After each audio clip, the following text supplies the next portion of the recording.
Okay, so this is part two of the traumatic brain injury lecture. So hopefully you already have watched part one and went over the demographics and everything like that. So I'm picking up, if you're following along on the PowerPoint or on the notes, I'm picking off right where I left off. So I'm not skipping anything, picking up right on the slide where I left off.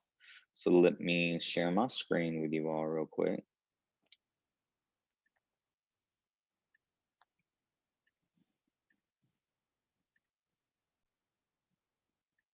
Just this. Make it bigger. Okay. Okay. So now what we're going to do, we're going to talk about the characteristics of traumatic brain injury. So what happens to the body after a traumatic brain injury. So you can see here on this little slide, this is just a little bit of a introductory slide, but there's a very wide variety of neuromuscular problems, excuse me, cognitive problems, and behavioral problems. When we separate cognitive and behavioral out, you may wonder why. You may think, well, those are both having to do with the brain and behavior and thinking. So why are those two different things? When we say cognition, we're talking more about memory, being able to know things, take care of yourself, know how to do things for yourself, knows how to do things of others, take care of other responsibilities, things like that.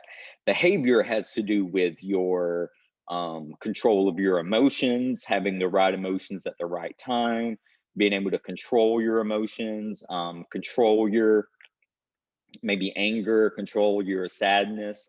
A lot of people with brain injuries will be either super aggressive and angry or super sad all the time.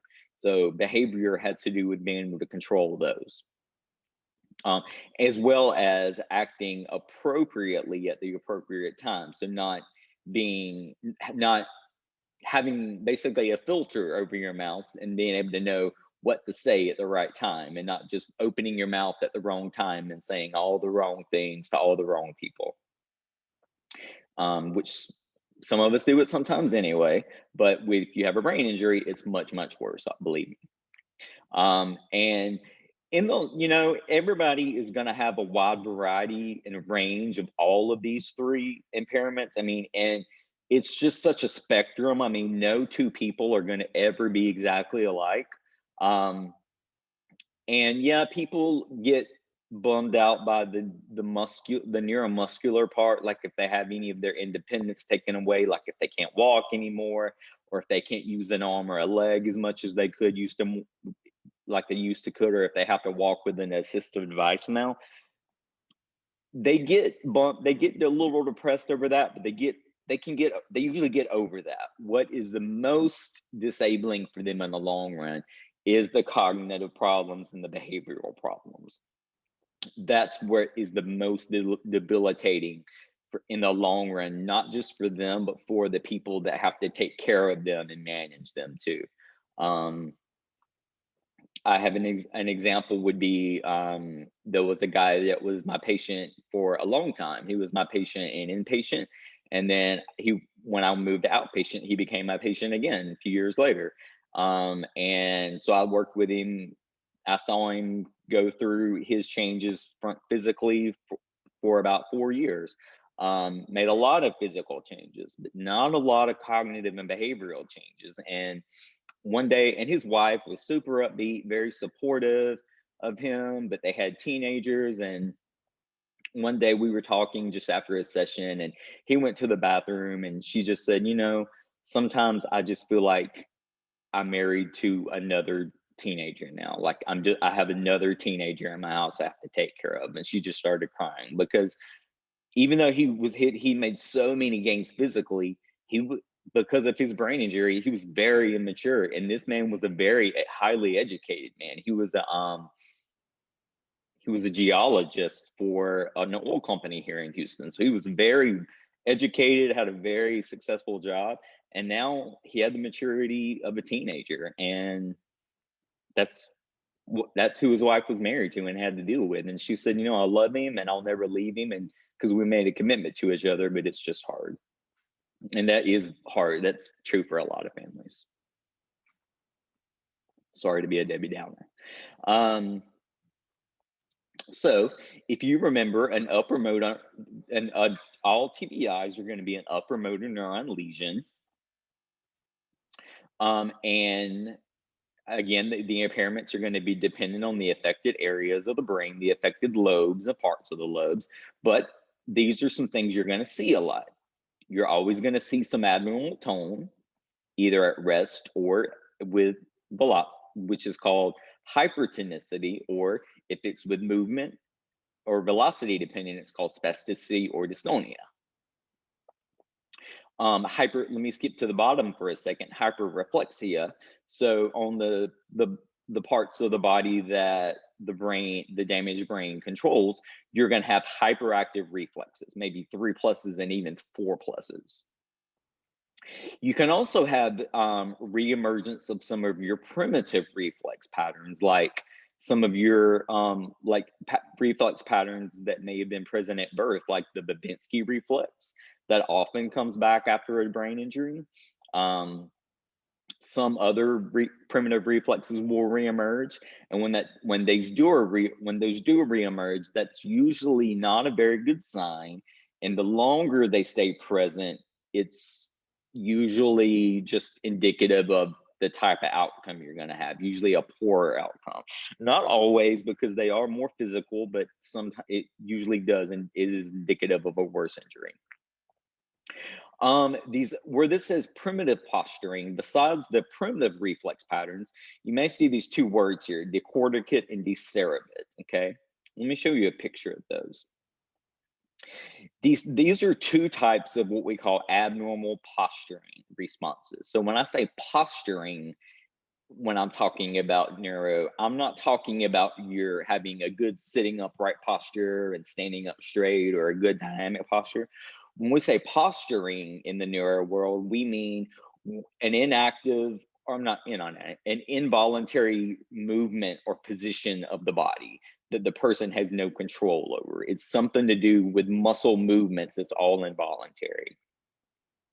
Well, with some brain injuries, you will have decerebate posturing. And you can see this person on the picture on the left, they're sitting there, they're laying supine, their hips and knees are extended, their ankles are plantar flexed, and look at their arms. Their shoulders are down by their side, their elbows are flexed, and their wrists and fingers are flexed. But then look at decorticate posturing. The only difference with decorticate posturing is that the arms are in flexion. So now they're in internal rotation, elbow flexion, wrist and finger flexion.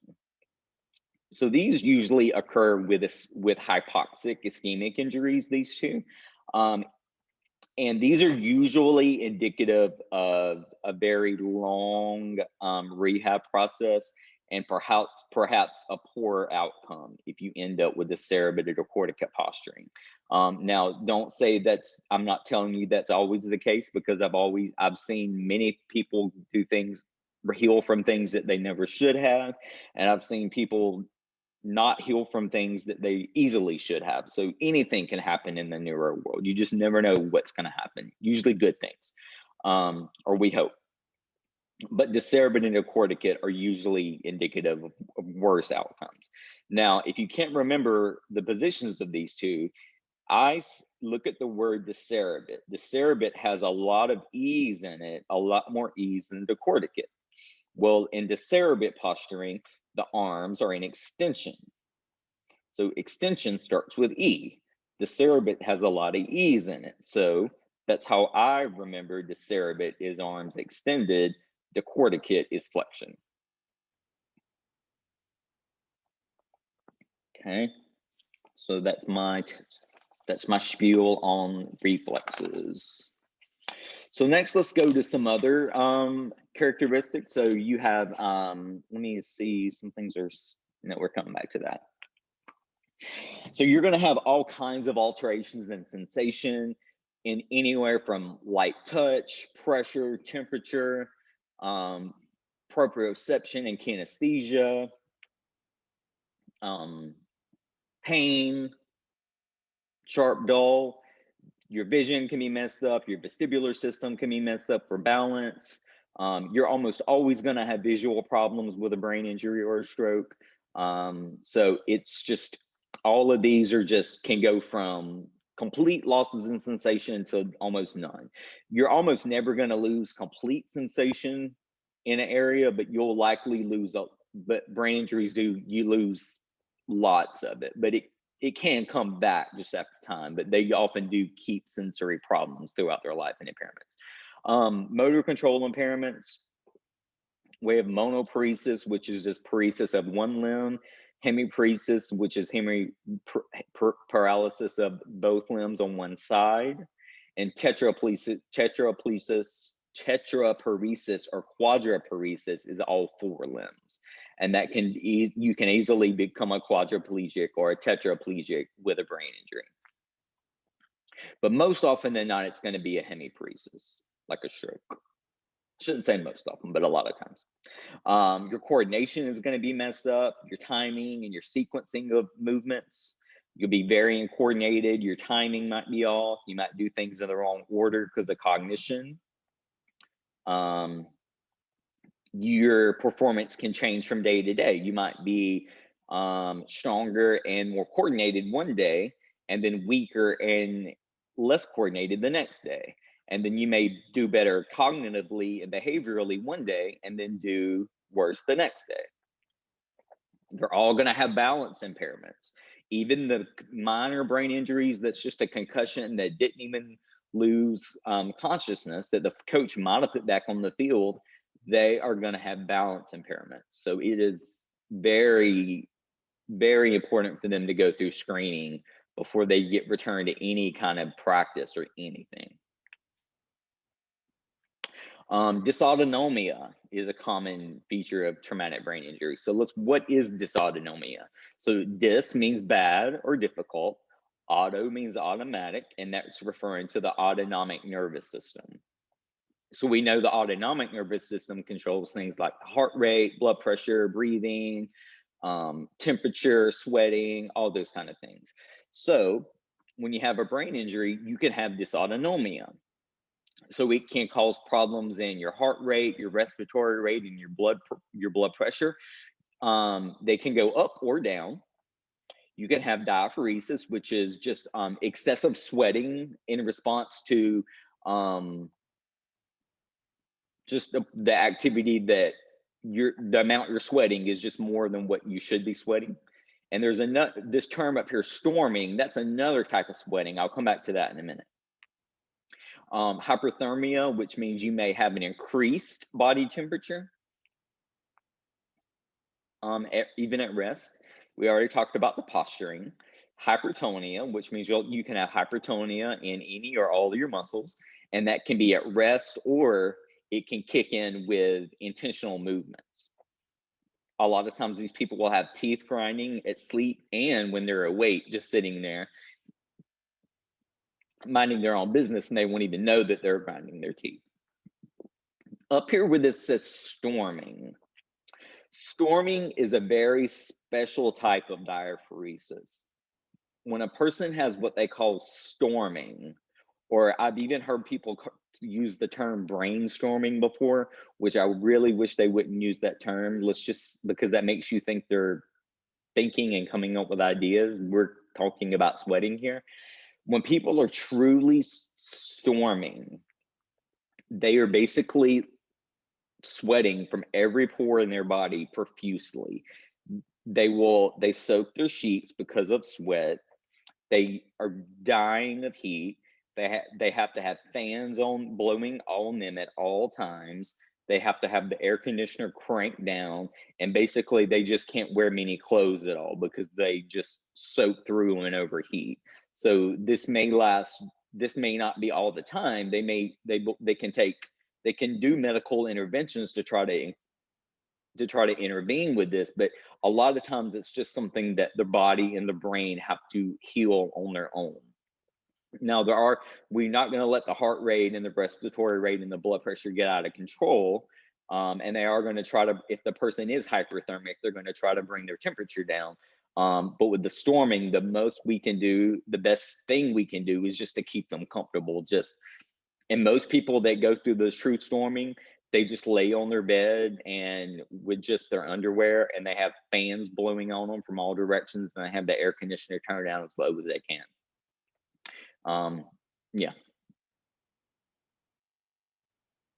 Cognitive impairments. Well. We could go on for days about this. Anywhere with basically with any kind of this says diffuse axonal and focal type injuries, but really no matter what the cause of brain injury, no matter what the cause of the stroke, brain tumor, you can have cognitive impairments. Anytime there's some disruption in the brain, you can have cognitive impairments. Let's just go through a few basic states here. Coma would be not following any commands, not using your words, never opening your eyes, even spontaneously, even involuntarily, and you don't respond to painful stimuli. So sometimes they'll try to wake you up with pinpricks to try to test you. And if you're in a true coma, you don't even react to pain. We'll talk about the Glasgow Coma Scale a little bit later. Vegetative state is an old term, but if you're in a vegetative state or persistent vegetative state, you have no meaningful motor or cognitive functioning, but you do have sleep and wake cycles, in which we call them sleep and wake cycles, but there are times of the day, a certain amount of hours of the day when your eyes are open, like you're lying there awake, but you're not responding. And then there's a certain amount of times during the day when your eyes are closed, like you're sleeping, but you may or you don't respond to pain, and you don't have any kind of awareness at all that anybody can tell. Now, that's what we would call the vegetative state. Now, the minimally conscious state is much different. This is still a very, very, very severely altered state of consciousness, but there is definite awareness of self. So the person definitely is showing some signs that they are aware of their environment or themselves. It may not be very much, and it may not be consistently, but it is there. So let's see if the next, nope. So let me give you an example. A person that people that I worked with before that were in minimally conscious states had sleep-wake cycles during the day, and they didn't have any movement. Well, yeah, they didn't really have any limb movement, but the way we knew they were minimally conscious and not in a vegetative state is because we would start off doing simple things with them, like standing at one side of their bed if their eyes were open and saying, "Can you turn your eyes and look at me?" Maybe, and we would ask them to do that over and over. Maybe 2 times out of 5, they did it. Okay, that's something. And then the next day we try it. If they do it 2 times out of 5 or 3 times out of 5, that's pretty indicative that that they're aware. If they do it on command, it's not chance. And then another thing you could do, you could even ask them, okay, I want you to, you could stand at the foot of their bed so where they can see you. And then you could say, I'm going to move to the right side of your bed or the left side of your bed. I'm going to walk over there and I want you to follow me with your eyes. And if they make any attempt to follow you with their eyes to the side, that is behavior. They are aware of, they have some awareness. We still don't know how much, but they are in there. So those people are minimally conscious. And there's all levels of minimally conscious, and you can come out of that. I've seen people come out of that before, but it is a very, very, very long process if they do come out of that. This is just showing a quick rundown of between coma, vegetative state, and minimally conscious state. The only ones on ventilators are in the coma.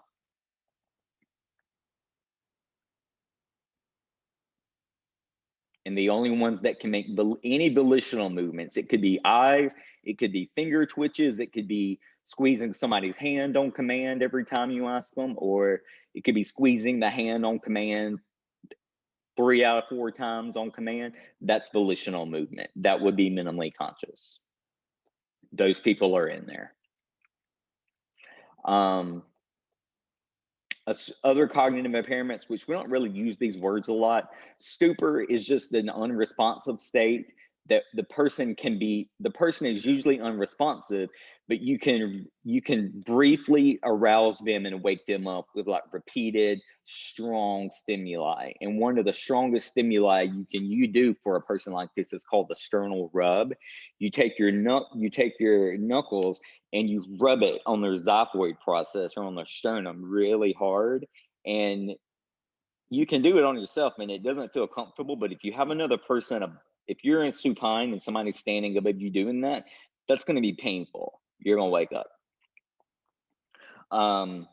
And then obtunded means they're usually asleep. And when they're aroused, they do have some decreased alertness and they do show some interest in the environment and delayed reactions. So a person that's obtunded could be minimally conscious. Okay, let's go on to memory and orientation.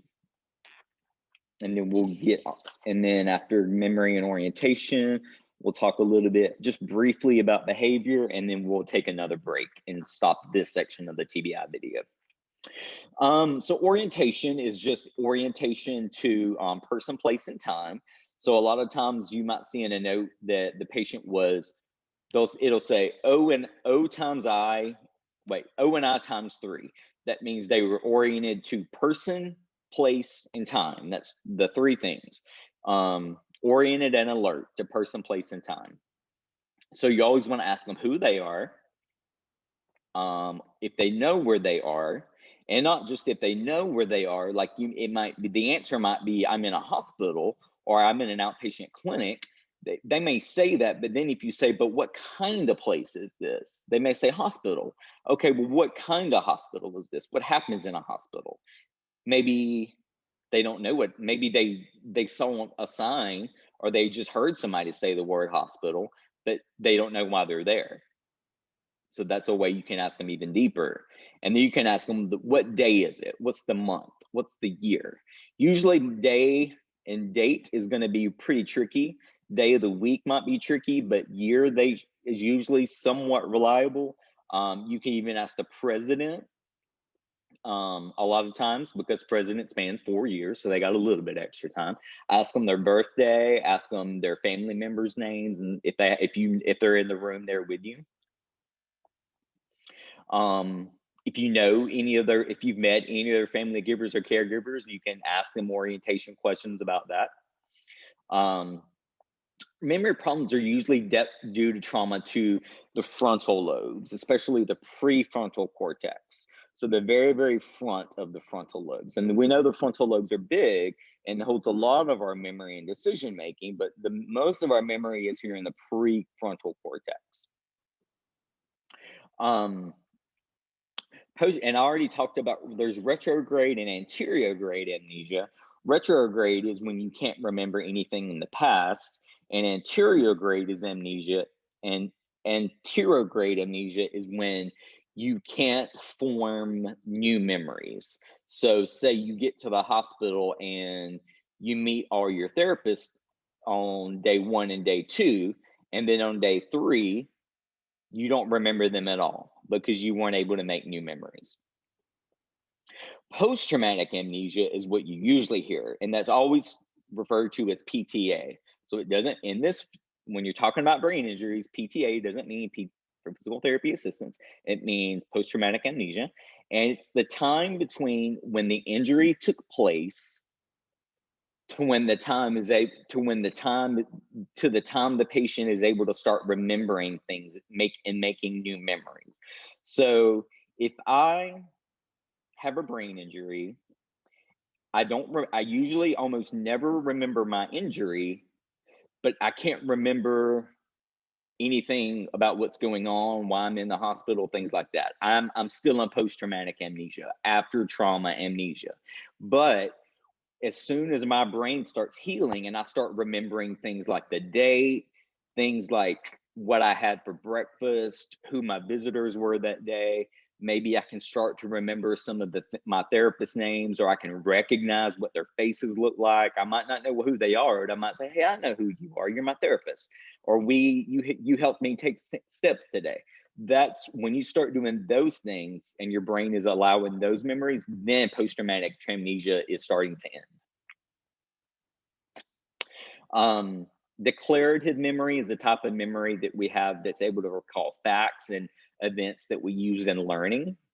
So most of the facts that we recall and memorize.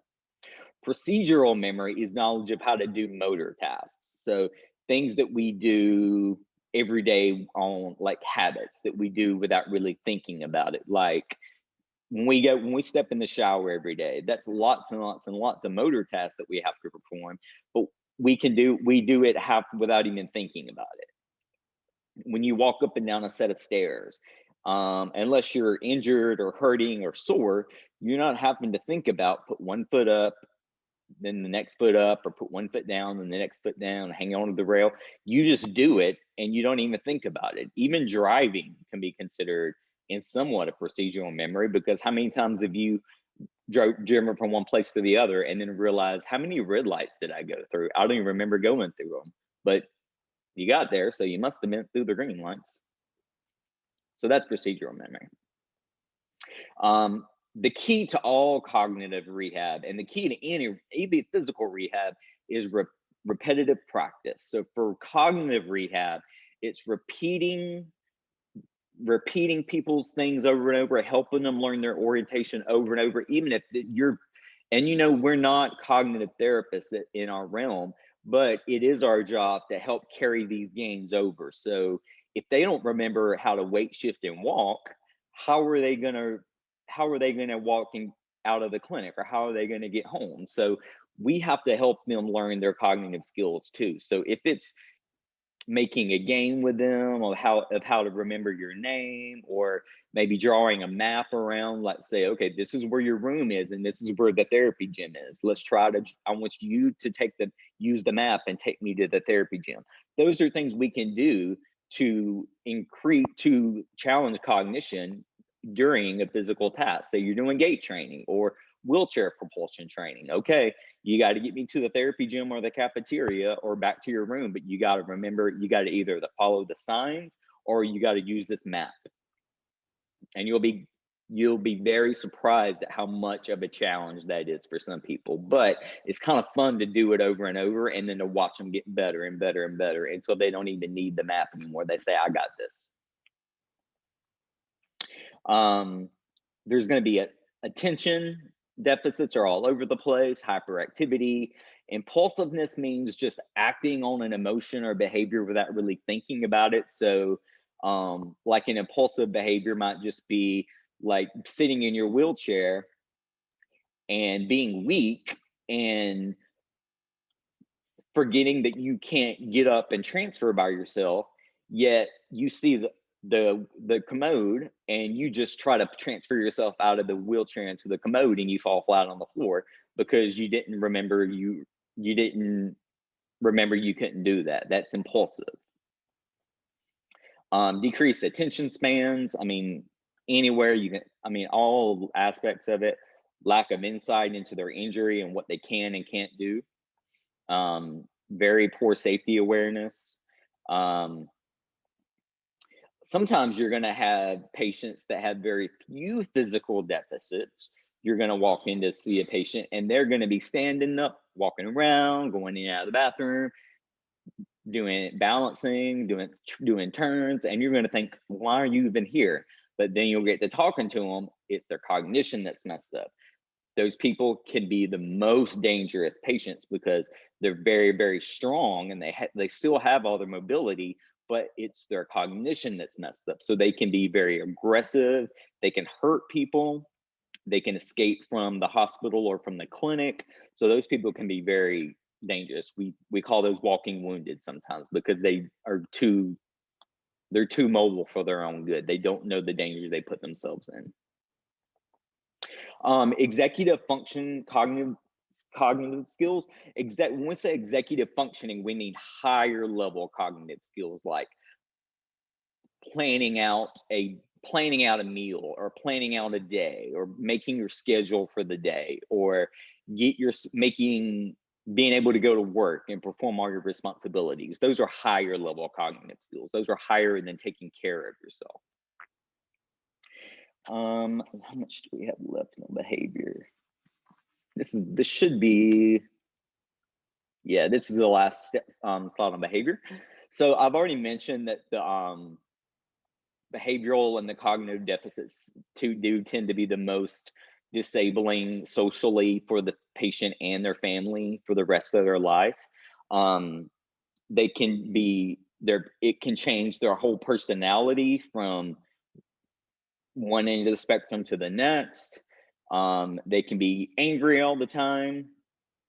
When we say sexual disinhibition, that's basically like they've lost their filter and they are always saying sexual things to somebody in a flirting way. Even if it's just flirting, they may always flirt with their nurses and therapists, or they may try to make moves and advances toward people, or they may touch people inappropriately. And yes, it is not that we're condoning that. And when that happens to clinicians, then they usually want to excuse themselves from that situation because that patient is going to remember that. But that's not something that the patient is doing intentionally. This is part of their injury. So this is not something you should take personally. But if this happens to you and you're uncomfortable, you always have a right to ask to be to try to work with another patient, or have a tech or another therapist co-treat with you so that you're not alone with the person. Emotional lability, disinhibition, not able to control your emotions. So being extremely depressed or extremely sad and crying beyond what the situation calls for, or laughing uncontrollably and so happy beyond what is supposed to be going on. Apathy just means like losing your compassion and affect toward people, and you're just always flat and nobody matters except for you. You're aggressive toward people verbally and physically. Mental inflexibility, you can't think abstractly. You can only think of one thing at a time, and one step at a time, or two steps at a time, and you can't think in a different way. You're usually like, your way is the only way that you can take. They're all going to be depressed because they all know something's wrong, even if they're highly cognitive and even if they don't have any cognitive problems, say it's all physical, they're going to be depressed because they have lost a lot of their independence and abilities. Now, all of these behavioral deficits that you see are going to be very dependent on the patient's premorbid status and their premorbid personality before their injury. Not all the time. Now, some people are going to be very different than what they were.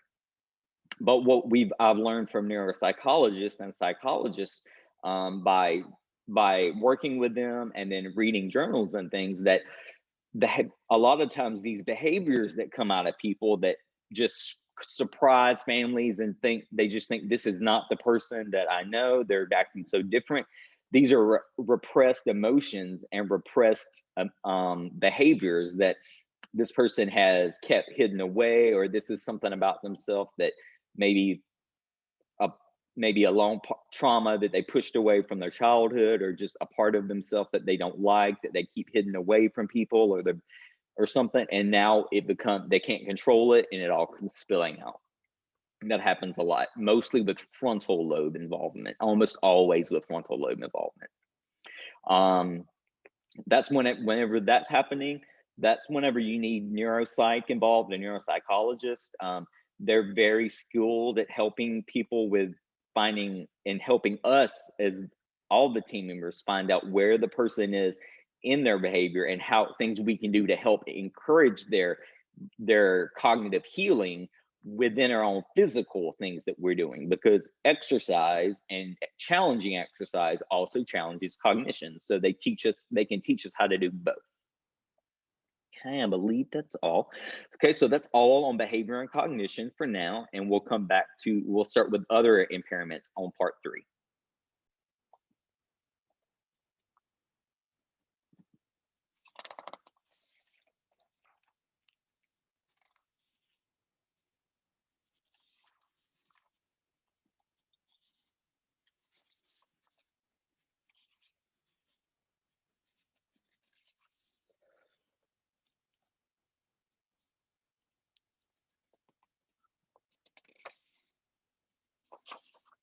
Oh, I'm still recording.